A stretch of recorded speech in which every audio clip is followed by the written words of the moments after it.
అంతటా నేను క్రొత్త ఆకాశమును క్రొత్త భూమిని చూచితిని. మొదటి ఆకాశమును మొదటి భూమియు గతించిపోయెను, సముద్రమును ఇకను లేదు. మరియు నేను నూతనమైన యెరూషలేము అను ఆ పరిశుద్ధ పట్టణము తన భర్త కొరకు అలంకరింపబడిన పెండ్లి కుమార్తె వలె సిద్ధపడి పరలోకమందున్న దేవుని యొద్ద నుండి దిగివచ్చుట చూచితిని. అప్పుడు ఇదిగో, దేవుని నివాసము మనుషులతో కూడా ఉన్నది. ఆయన వారితో కాపురముండును, వారాయన ప్రజలయ్యుందురు.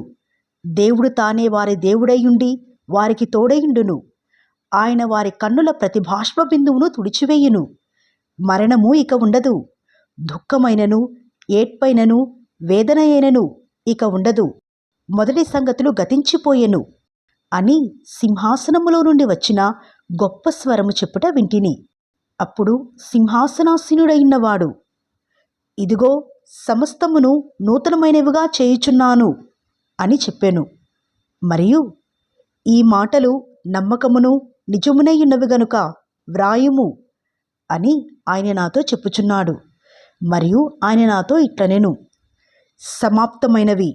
నేనే అల్ఫాయు ఓమేగయు, అనగా ఆదియు అంతమునై ఉన్నవాడను.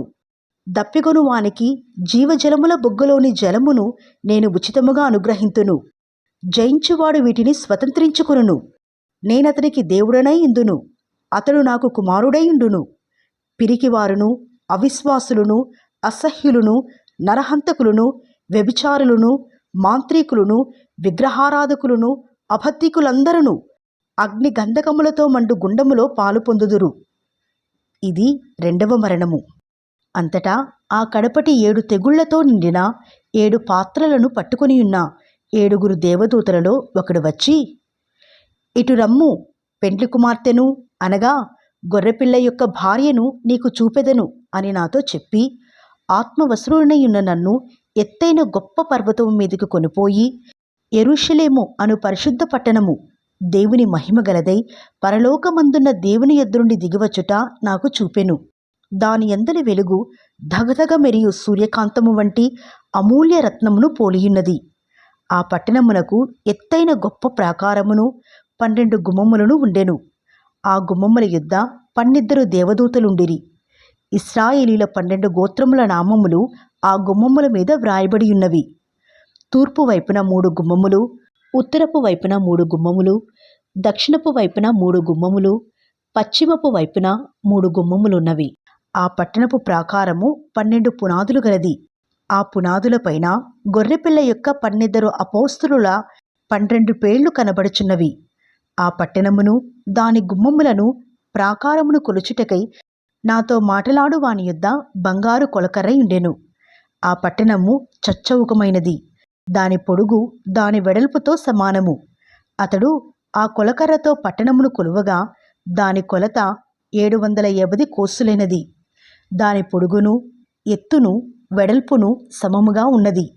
మరియు అతడు ప్రాకారమును కొలువగా అది మనుషుని కొలత చొప్పున 144 మూరలైనది. ఆ కొలత దూత కొలతయే.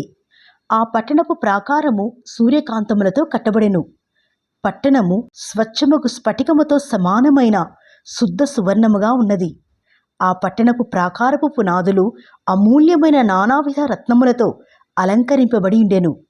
మొదటి పునాది సూర్యకాంతపు రాయి, రెండవది నీలము, మూడవది యమునారాయి, నాలుగవది పచ్చ, ఐదవది వైడూర్యము, ఆరవది కెంపు, ఏడవది సువర్ణరత్నము, ఎనిమిదవది గోమేధికము, తొమ్మిదవది పుష్యరాగము, 10వది సువర్ణల శూన్యము, 11వది పద్మరాగము, 12వది సుగంధము. దాని 12 గుమ్మములు 12 ముత్యములు, ఒక్కొక్క గుమ్మము ఒక్కొక్క ముత్యముతో కట్టబడి ఉన్నది. పట్టణపు రాజవీధి శుద్ధ సువర్ణమై స్వచ్ఛమైన స్ఫటికమును పోలియున్నది. దానిలో ఏ దేవాలయమును నాకు కనబడలేదు. సర్వాధికారి అయిన దేవుడగు ప్రభువును గొర్రెపిల్లయు దానికి దేవాలయమై ఉన్నారు. ఆ పట్టణములో ప్రకాశించుటకై సూర్యుడైనను చంద్రుడైనను దానికక్కరలేదు.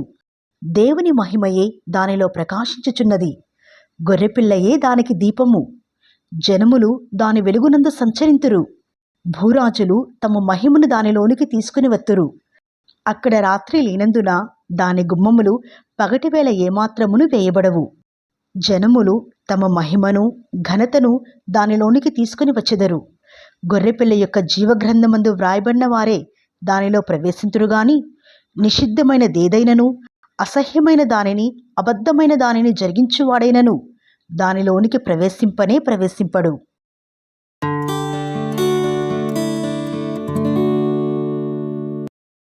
మరియు స్ఫటికము వలె మెరయునట్టి జీవజలముల నది దేవుని యొక్కయు గొర్రెపిల్ల యొక్కయు సింహాసనమునొద్ద నుండి ఆ పట్టణపు రాజవీధి మధ్యను ప్రవహించుట ఆ దూత నాకు చూపెను.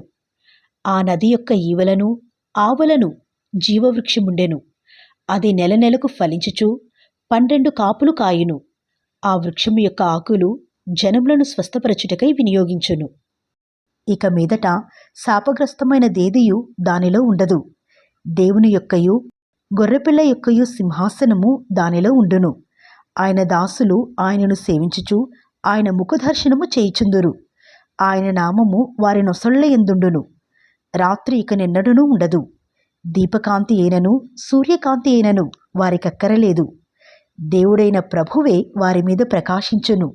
వారు యుగయుగములు రాజ్యము చేయుదురు. మరియు ఆ దూత ఇలాగు నాతో చెప్పెను, ఈ మాటలు నమ్మకములును సత్యములునై ఉన్నవి. ప్రవక్తల ఆత్మలకు దేవుడగు ప్రభువు త్వరలో సంభవింపవలసిన వాటిని తన దాసులకు చూపుటకై తన దూతను పంపెను.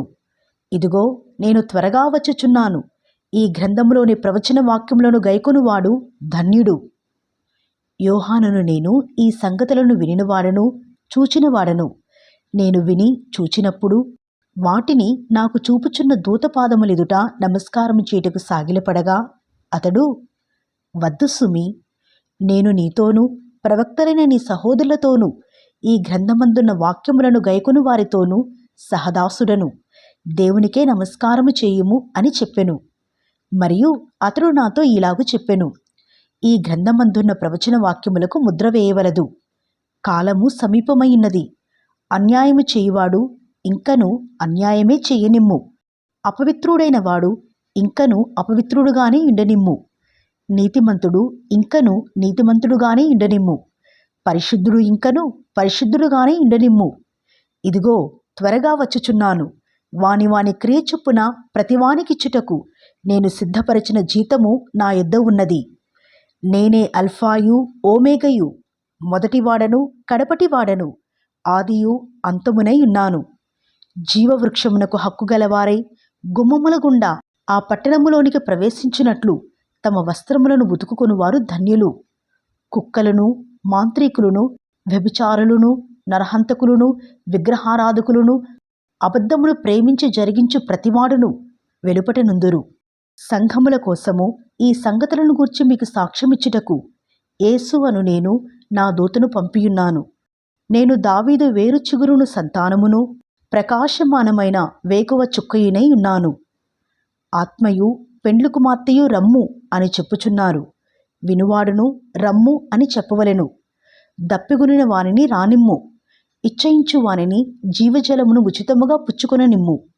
ఈ గ్రంథమందున్న ప్రవచన వాక్యములను విను ప్రతివానికి నేను సాక్ష్యమిచ్చినది ఏమనగా, ఎవడైనను వీటితో మరి ఏదైనను కలిపిన ఎడల ఈ గ్రంథములో వ్రాయబడిన తెగుళ్ళు దేవుడు వానికి కలుగజేయును. ఎవడైనను ఈ ప్రవచన గ్రంథమందున్న వాక్యములలో ఏదైనను తీసివేసిన ఎడల దేవుడు ఈ గ్రంథములో వ్రాయబడిన జీవవృక్షములోను పరిశుద్ధ పట్టణములోను వానికి పాలు లేకుండా చేయును.